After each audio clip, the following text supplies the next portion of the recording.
Macam sekarang ni kan, bila orang ajak dating kan, macam malas je sekarang. Penat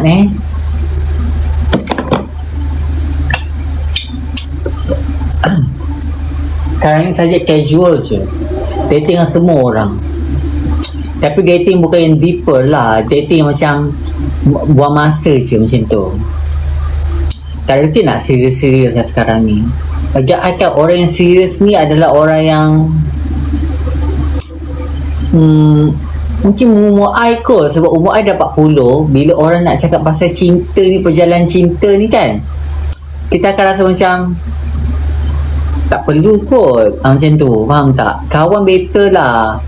Kalau kita kawan, perasaan tak marah, tak jealous, lepas tu perasaan dah tak sakit hati. Kalau bercinta ni kan rasa macam very deep, very bold, macam tu kan, faham tak?